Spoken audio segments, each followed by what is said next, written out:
Hi there folks, welcome to another 10-minute music tech tutorial. Today we're going to talk about Swipe Edit, which is a really useful tool in Logic and other DAWs, but we're looking at Logic here today. So first of all, if you look on the screen, we've got a drum part ready made. That's just from the drummer feature. And what we're going to do is record a guitar part over the top of that, and I'm deliberately going to make some mistakes in that so that I can show you the usefulness of the Swipe Edit tool. So let's just record a really simple guitar part and deliberately pepper it with a couple of mistakes.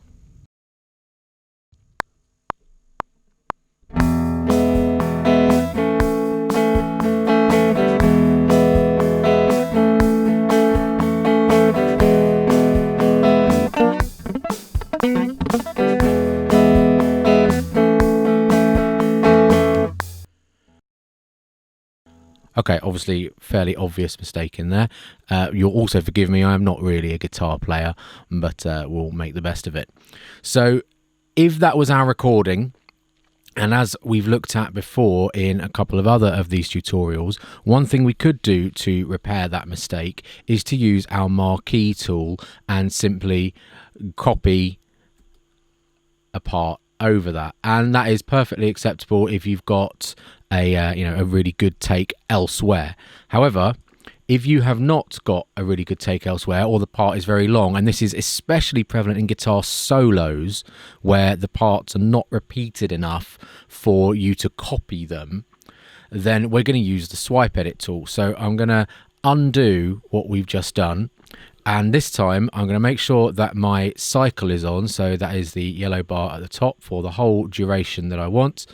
And the first time it's going to give me a count in, and then the next time it cycles round, it's not going to give me a count in, and it's going to continue recording. And you'll see as it continues recording that it creates takes on top of each other. So the first take will be at the bottom, and the second take and third take will go up, and then you can choose which bits you want between those takes. So let's try that again.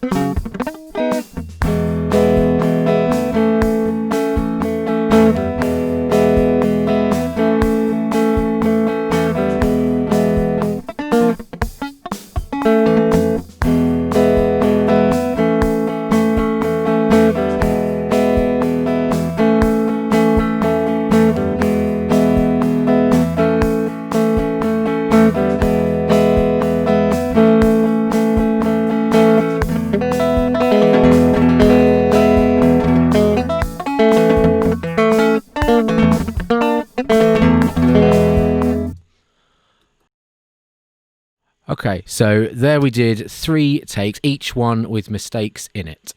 So the way that Swipe Edit is so useful is that now I've got my 3 takes, I can effectively and literally choose which bit of each of those takes I want. So if it is blue, it is active, and if it is grey, it is inactive. So we've got the final comped take up the top here on the actual track header, and then underneath we've got take 1, take 2 and take 3. So at the moment take 3 is all that we're hearing. If I click on take 2, that'll be all that we're hearing. If I click on take 1, that'll be all that we hear. So let's just have a little listen to take 1.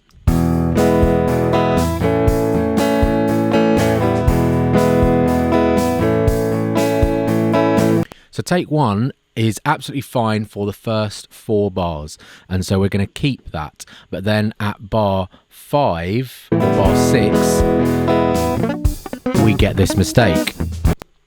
However, let's check if take 2 has that. So from bar 5 onwards,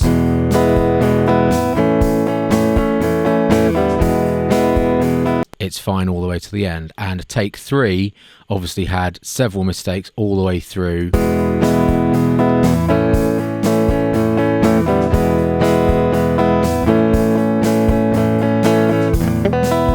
Both timing and actual notes being played. So I'm going to choose the start from take 1 and the end from take 2. So I'm going to click on take 1, and then I'm going to click and hold on take 2 with my cursor, and I'll zoom in to show it with my cursor exactly where I want the take 2 to take over.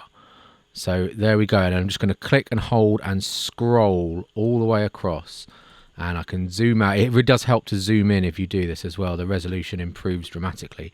And now, as you can see, it's going to jump from take 1 to take 2, and depending on your settings, but I think by default it gives you a 5 millisecond crossfade on all of that. If you've changed that in your settings, that's fine.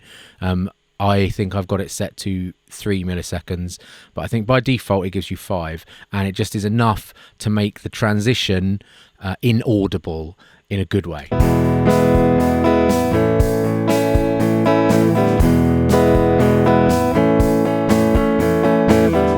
Okay, perfect. Now, let's just, for argument's sake, say that I actually liked the first bar of take 3, even though there were lots of mistakes in there. All I need to do is click and hold and scroll and swipe across. And now we're going to jump from take 3 to take 1 to take 2.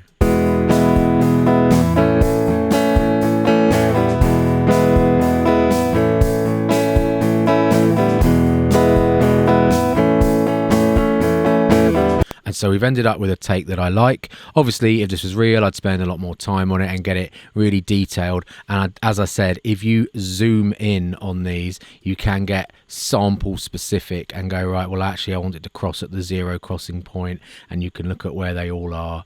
That is a really handy tip. Zooming in really does help on this.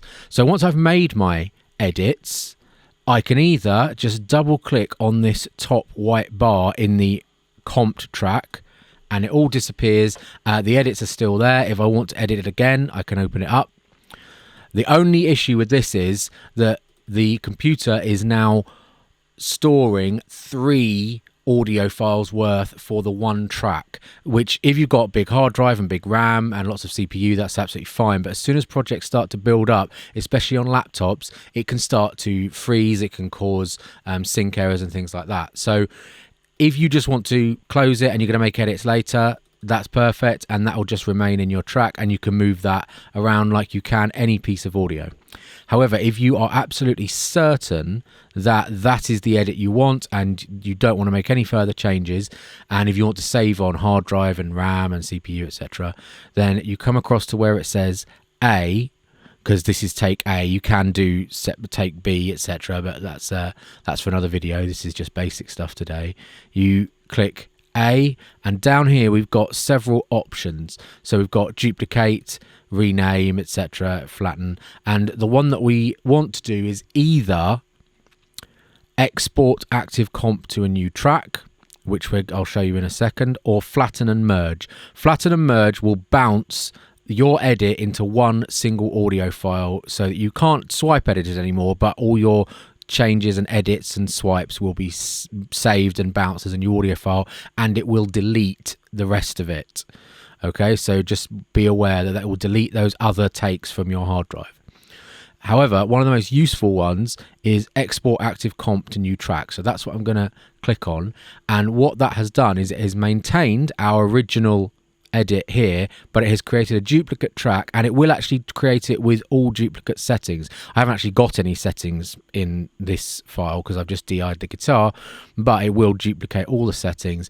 And as you can see, our first edit was here, our second edit was here, and it has created it with those in place. And I actually can still drag the audio files like I normally can with overlapped audio, which is brilliant. And you can also see that it's crossfaded them. So if I mute that, we should now have an exact copy, but is editable.